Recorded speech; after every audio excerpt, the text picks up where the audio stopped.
Bueno, pues paralelos de la historia, platicando con Max Correa, que su nombre completo es Max Agustín Correa Hernández, y platicando de este tema de la herencia ideológica, familiar, de la convicción de su abuelo y de su padre, en esa lucha, sobre todo de los 70s, que coincide en la guerra sucia, el manotazo del autoritarismo, en fin.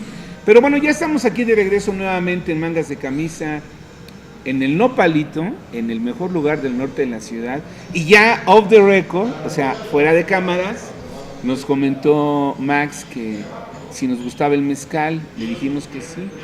Entonces, pues ya luego hablaremos de los mezcales, de los mezcales. ¿no? Oye, me dices que tu papá deja el Partido Comunista.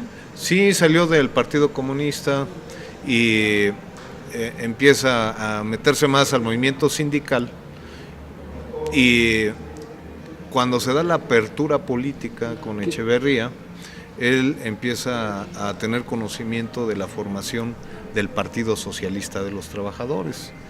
Se soltó muy fuerte la represión porque el sindicato se llamaba Sindicato Liga de Soldadores y estaba la Liga Comunista 23 de septiembre. Entonces se vino una represión muy fuerte contra los movimientos sociales, esto que mencionabas, la guerra sucia, en fin, pero también una apertura democrática, necesaria, ¿verdad? Necesaria, sí, claro, en esos tiempos, y participa en la formación del Partido Socialista de los Trabajadores con Aguilar Talamantes. Mi padre pues era muy aguerrido, él dice a veces muy rupestre, ¿no? En la lucha sindical. Te digo que estallaba huelgas de hecho, no de derecho. Bueno, ahora tienes que tramitar tu solicitud de huelga y que la tienes que estallar a la hora X y si no te la declaran inexistentes, ¿no? En ese tiempo mi padre, así a fuerzas, estallaba las huelgas, ¿no? Y se venían situaciones difíciles de represión. Yo recuerdo alguna vez estuvo desaparecido varios días. Lo volvimos a ver, pero ya golpeado, fracturado de sus costillas, muy golpeado. Pues lo habían detenido, lo habían golpeado, lo habían amenazado, lo habían secuestrado.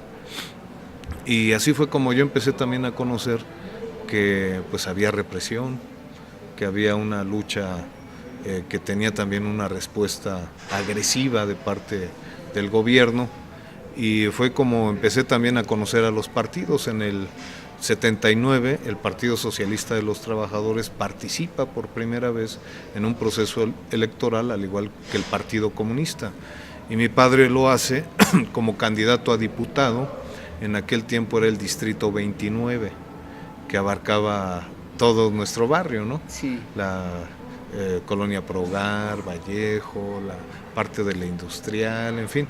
Y ahí fue, yo en esos tiempos tenía como 12 años. Entonces ya empecé a participar, luego me daba la oportunidad de echarme un rollito, ¿no? En las mítines de campaña. Y así fue que nos empezamos a involucrar en el PST.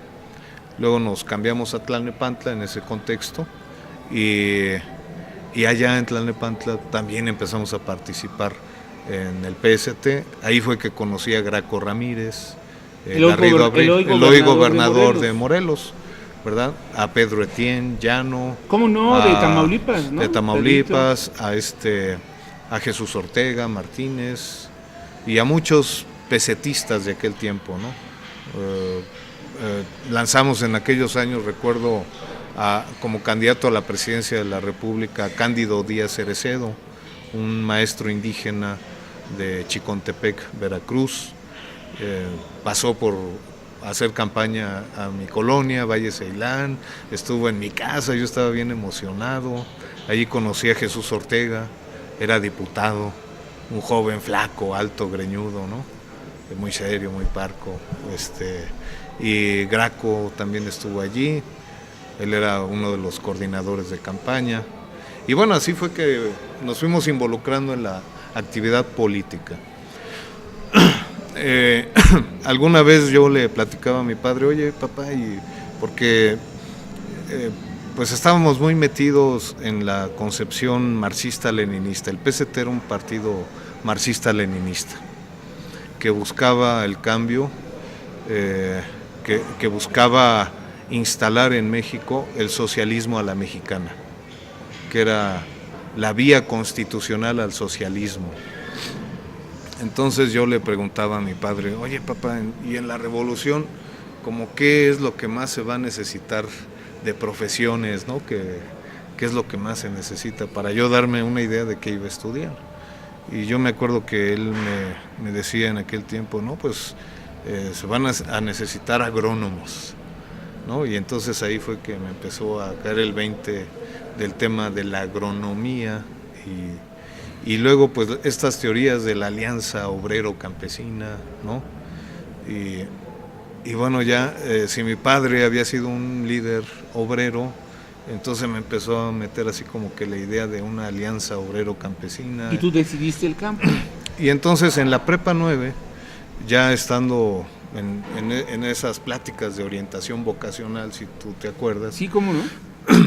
Pues yo empecé a tomar en cuenta eso que habíamos platicado alguna vez con mi padre, y había dos carreras vinculadas con el campo, que era ingeniería agrícola o planificación para el desarrollo agropecuario. Ingeniería agrícola se daba en Izcalli, ¿verdad? En la NEP de Izcalli, o planificación para el desarrollo agropecuario en la NEP Aragón. Y yo escogí esa carrera, ¿verdad? Éramos de la quinta generación, era una carrera nueva, una carrera multidisciplinaria, y así fue que me fui involucrando en el tema del campo. Terminé mi carrera y me fui a hacer mi servicio social a Santa María Chimalapa, en Oaxaca, en el programa multidisciplinario de servicio social de la UNAM. Entonces se armaban brigadas de varias carreras y nos íbamos a alguna comunidad a poner en marcha un programa de servicio social en alfabetización, en rescate de la cultura, en impulso a la producción. Y así fue que me fui a Chimalapa y me empecé a vincular pues con la realidad ya más directa de la problemática del campo. Santa María Chimalapa es una comunidad zoque, una comunidad indígena. Su territorio es de más de 460,000 hectáreas y colinda al norte con Veracruz. Allí nace el río Coatzacoalcos. En esas selvas tiene bosques altos de coníferas y tiene también selvas, una gran biodiversidad. Todavía me tocó en esos años conocer la selva de los Chimalapas, nadar en sus ríos, conocer las balsas de corcho, sacar la madera en bestias, en mulas, cedros, caobas gigantescas, ¿verdad?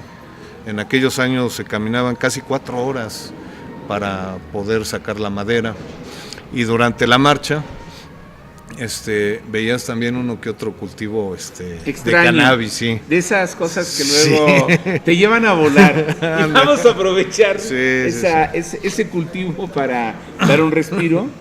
Estamos en Mangas de Camisa, aquí con Max Correa.